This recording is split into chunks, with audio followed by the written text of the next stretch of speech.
ബി.ജെ.പിയുടെ പുനഃസംഘടന ഇപ്പോൾ വലിയ ചർച്ചാ വിഷയമായി കൊണ്ടിരിക്കുകയാണ്. പ്രധാനമായും പാലക്കാട്ടെ ജില്ലാ പ്രസിഡന്റിനെ തീരുമാനിച്ചതുമായി ബന്ധപ്പെട്ടുള്ള വലിയ പ്രശ്നങ്ങൾ. ബി.ജെ.പിക്കുള്ളിലും ഗ്രൂപ്പ് വഴക്കുകൾ ഉണ്ട് എന്ന് പ്രകടമാകുന്ന തരത്തിലേക്കുള്ള വാർത്താ വിശേഷങ്ങളാണ് പുറത്തു വന്നുകൊണ്ടിരിക്കുന്നത്. അതായത് ബി.ജെ.പിയുടെ ശക്തി കേന്ദ്രമായ പാലക്കാട് തെരഞ്ഞെടുപ്പിന്റെ ആദ്യഘട്ടത്തിൽ തന്നെ സ്ഥാനാർത്ഥി നിർണയവുമായി ബന്ധപ്പെട്ട വലിയ കോലാഹലമുണ്ടാകുന്നു. സ്ഥാനാർത്ഥി ആരാകണമെന്ന ചർച്ചയ്ക്ക് മുമ്പ് തന്നെ ഫ്ലെക്സ് ബോർഡുകൾ നിരക്കുന്നു, അത് കത്തിക്കുന്നു. അങ്ങനെ പാർട്ടിക്കുള്ളിലെ ഉൾപാർട്ടി പ്രശ്നങ്ങൾ ഓരോന്നായി പുറത്തു വന്നുകൊണ്ടേയിരിക്കുന്നു. അങ്ങനെ ഒടുവിലൊരു സ്ഥാനാർത്ഥിയെ തീരുമാനിക്കുന്നു. അങ്ങനെ ബി.ജെ.പിക്കുള്ളിലെ ഏറ്റവും പ്രധാനപ്പെട്ട നേതാവായ സന്ദീപ് വാര്യർ കോൺഗ്രസിലേക്ക് ചേക്കേറുന്നു.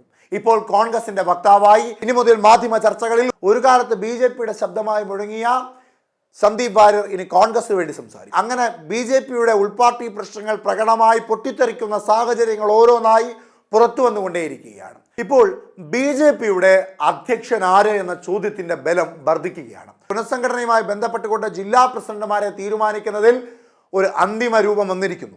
ഇനി ഫെബ്രുവരിയുടെ ആദ്യ 2 ആഴ്ചയ്ക്കുള്ളിൽ തന്നെ ബി.ജെ.പിയുടെ സംസ്ഥാന അധ്യക്ഷൻ ആര് എന്ന ചോദ്യത്തിന് ഉത്തരമാകുമെന്നാണ് പുറത്തുവരുന്ന റിപ്പോർട്ടുകൾ. കെ സുരേന്ദ്രൻ എന്ന നിലവിലുള്ള ബി.ജെ.പി അധ്യക്ഷൻ തുടരുമോ? ഇനി അതല്ല 5 വർഷ കാലഘട്ടം എന്ന കാലപരിമിതി പൂർത്തീകരിച്ചിട്ടും തുടരുമോ എന്നുള്ളതൊക്കെ കണ്ടറിയേണ്ട ഏറ്റവും പ്രധാനപ്പെട്ട വിഷയം തന്നെയാണ്. ബി.ജെ.പിക്ക് ഇടതുപക്ഷത്തെ പോലെ വടക്കേ ഇന്ത്യയിലടക്കം ഒരു കേഡർ സംവിധാനമുണ്ട്. എന്നാൽ കേരളത്തിൽ അത്തരത്തിലൊരു കേഡർ സംവിധാനം ഉണ്ടോ എന്ന ചോദ്യത്തിന് ഇല്ല എന്ന് പറയേണ്ട ഒരു സ്ഥിതിവിശേഷമുണ്ട്.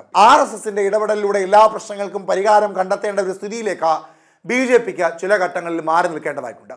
എന്നിരുന്നാലും ബി.ജെ.പിയുടെ സംഘടനാ തെരഞ്ഞെടുപ്പ് സുതാര്യമാണോ എന്ന ചോദ്യത്തിന് ആണ് എന്ന് പറയണം. പാലക്കാട് മാറ്റി നിർത്തിയാൽ, അല്ലെങ്കിൽ പാലക്കാട് പോലെയുള്ള മറ്റു ചില പ്രദേശങ്ങൾ മാറ്റി നിർത്തിയാൽ. ഇനി ബി.ജെ.പി അധ്യക്ഷ സ്ഥാനത്തെ പറ്റിയുള്ള ചർച്ചയിലേക്ക് വരുമ്പോൾ ബി.ജെ.പി അധ്യക്ഷൻ ആരാകണമെന്ന ചോദ്യത്തിൽ പാർട്ടിക്കുള്ളിൽ തർക്കങ്ങളൊന്നുമില്ല എന്നും, ഇനി അതല്ല ഏതെങ്കിലും തരത്തിലുള്ള അഭിപ്രായ വ്യത്യാസം ആരെങ്കിലും ഉന്നയിക്കുകയാണെങ്കിൽ സമവായ ചർച്ചയിലൂടെ അത് പരിഹരിച്ച് ശക്തമായ രീതിയിൽ മുൻപോട്ട് പോകുമെന്നുള്ള വാദം കെ സുരേന്ദ്രൻ മുൻപോട്ട് വെച്ചെങ്കിൽ പോലും ജില്ലാ പ്രസിഡന്റിനെ തീരുമാനിച്ചതുമായി ബന്ധപ്പെട്ട് പാലക്കാട് നടന്ന കോലാഹലങ്ങൾ, വിമത വിഭാഗത്തിന്റെ തിരിച്ചടി, അതുപോലെ തന്നെ സന്ദീപ് വാര്യർ തെരഞ്ഞെടുപ്പിന് മുമ്പ് പറഞ്ഞ 6 കൗൺസിലർമാർ കോൺഗ്രസിലേക്ക് വരുമെന്ന ചോദ്യത്തിന്റെ ഏകദേശ മറുപടി എന്ന രീതിയിലേക്ക് ചിലർ രാജിവെക്കാൻ തയ്യാറെടുത്ത് നിൽക്കുകയും RSS ഇടപെടുകയും പ്രശ്നം പരിഹരിക്കുകയും ചെയ്ത സാഹചര്യത്തിലുമൊക്കെ വരാൻ പോകുന്ന ദിവസങ്ങളിൽ പാലക്കാട് ജില്ലയിൽ നടക്കുവാൻ പോകുന്ന ബി.ജെ.പിക്കുള്ളിലെ ഉൾപാർട്ടി പ്രശ്നങ്ങളെ പറ്റി കണ്ടറിയേണ്ടത് തന്നെയാണ്. സംസ്ഥാന അധ്യക്ഷൻ ആരാകണമെന്ന ചോദ്യത്തിന് സംസ്ഥാന നേതൃത്വത്തിൻ്റെയോ ജില്ലാ പ്രസിഡന്റുമാരുടെയോ ഒന്നും അഭിപ്രായങ്ങൾക്ക് വിലയില്ല. അതിനേക്കാൾ അപ്പുറത്തേക്ക് ജില്ലാ പ്രസിഡന്റിനെ തീരുമാനിക്കുന്ന കാര്യത്തിൽ വരെ കേന്ദ്ര നേതൃത്വം JP നദ്ദ, നരേന്ദ്രമോദി, അതുപോലെ തന്നെ അമിത്ഷാ അടക്കമുള്ള പ്രധാന നേതാക്കന്മാരുമായി ചർച്ച ചെയ്തതിനു ശേഷം മാത്രമാണ് ജില്ലാ പ്രസിഡന്റുമാരെ പോലും കേരളത്തിൽ തീരുമാനിച്ചത്. കാരണം കേരളത്തിൽ ബി.ജെ.പിക്ക് വളരുവാൻ കഴിയുന്ന സാഹചര്യമുണ്ട് എന്ന് മനസ്സിലാക്കിയത് കൊണ്ട് തന്നെ ശക്തമായൊരു നിലയെ തന്നെ ആയിരിക്കണം കേരളത്തിലെ ജില്ലാ അധ്യക്ഷ സ്ഥാനത്തേക്കും അതുപോലെ തന്നെ സംസ്ഥാന അധ്യക്ഷ സ്ഥാനത്തേക്കുമൊക്കെ കൊണ്ടുവരേണ്ടത് എന്ന ബോധ്യത്തിന്റെ പുറത്താണ് സൂക്ഷ്മ നിരീക്ഷണത്തോട് മാത്രം തീരുമാനമെടുക്കാമെന്ന ബി.ജെ.പി ഒരു ലക്ഷ്യം വെക്കുന്നത്. 27 ജില്ലാ നേതാക്കന്മാരുടെ പിൻബലം സംസ്ഥാന അധ്യക്ഷന്മാരുടെ പട്ടികയിലെ മുൻപന്തിയിലുള്ള പേരുകളുള്ള നേതാക്കന്മാർക്ക് പിൻബലമായി മാറാനും സാധ്യതയില്ല. ബി.ജെ.പി സംസ്ഥാന അധ്യക്ഷ പദവിയിലേക്ക് പരിഗണിക്കുന്ന പ്രധാന നേതാക്കന്മാരായ പട്ടികയിലുള്ള ഒന്ന് നിലവിൽ ബി.ജെ.പിയുടെ അധ്യക്ഷനായിരിക്കുന്ന കെ സുരേന്ദ്രൻ. കെ സുരേന്ദ്രനെ സംബന്ധിച്ച് തൃശ്ശൂരിലുള്ള ജയം, അതുപോലെ തന്നെ തൃശ്ശൂരുള്ള ജയവും കേരളത്തിൽ ഉയർന്നു നിൽക്കുന്ന വോട്ട് വിഹിതവും അതുപോലെ തന്നെ നിരവധി പേർ ബി.ജെ.പിയിലേക്ക് കടന്നു വരുന്നതുമായി ബന്ധപ്പെട്ടുള്ള രാഷ്ട്രീയ സാഹചര്യങ്ങൾ മുൻനിരയിൽ വെച്ചുകൊണ്ട് കെ സുരേന്ദ്രൻ പക്ഷത്ത് നിൽക്കുന്ന ബി.ജെ.പി പ്രവർത്തകരും അണികളും നേതാക്കന്മാരും പറയുന്നത് കെ സുരേന്ദ്രനെ അധ്യക്ഷരാക്കണമെന്നുള്ളതാണ്. അതായത് അദ്ദേഹത്തിന്റെ അധ്യക്ഷ പദവി വീണ്ടും തുടരണം എന്നുള്ളത്. അതുകൂടാതെ ഏറ്റവും പ്രധാനപ്പെട്ട മുഖമായി നിൽക്കുന്നത് വൈസ് പ്രസിഡന്റായി ബി.ജെ.പിയിൽ ഇപ്പോഴുള്ള ശോഭാ സുരേന്ദ്രനാണ്.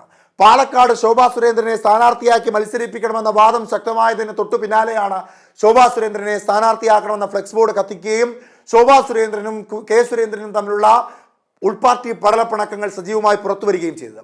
എന്നിരുന്നാലും ശോഭാ സുരേന്ദ്രനെ സംബന്ധിച്ച് ശോഭാ സുരേന്ദ്രൻ മത്സരിച്ച മണ്ഡലങ്ങളിലെല്ലാം മികച്ച മുന്നേറ്റമാണ് അവർക്ക് നേടുവാൻ സാധിച്ചത്. പ്രധാനമായും ഇടതുപക്ഷത്തിന്റെ ഇടതുകോട്ടയായ ആലപ്പുഴ പോലെയുള്ള ഒരു ലോക്സഭാ മണ്ഡലത്തിൽ KC വേണുഗോപാൽ വിജയിച്ചതിന്റെ പ്രധാന കാരണങ്ങളിൽ ഒന്നായി പറയുന്നത് ഇടത് കോട്ടകളിൽ നിന്ന് ബി.ജെ.പിയുടെ സ്ഥാനാർത്ഥിയായ ശോഭാ സുരേന്ദ്രൻ പിടിച്ചെടുത്ത വോട്ടുകൾ കൂടിയാണ്. അതായത് ഇടത് കോട്ടകളിലും കോൺഗ്രസ് കോട്ടകളിലുമെല്ലാം കൃത്യമായ സ്വാധീനം ചെലുത്തുവാൻ കഴിയുന്ന പ്രധാനപ്പെട്ട മുഖമായ ഒരു വനിതാ അധ്യക്ഷ എന്ന രീതിയിൽ മുൻപോട്ട് വയ്ക്കുവാൻ കഴിയുന്ന ഏറ്റവും ശക്തമായ മുഖമാണ് ശോഭാ സുരേന്ദ്രൻ എന്നുള്ളത്. അതുകൊണ്ട് ശോഭാ സുരേന്ദ്രനും നിലവിൽ പരിഗണനയിൽ മുൻനിരയിൽ തന്നെയുള്ള കെ സുരേന്ദ്രനെ പോലെ തന്നെ മുൻനിരയിലുള്ള നേതാവ് തന്നെയാണ്. മറ്റൊന്ന് വി മുരളീധരനാണ്.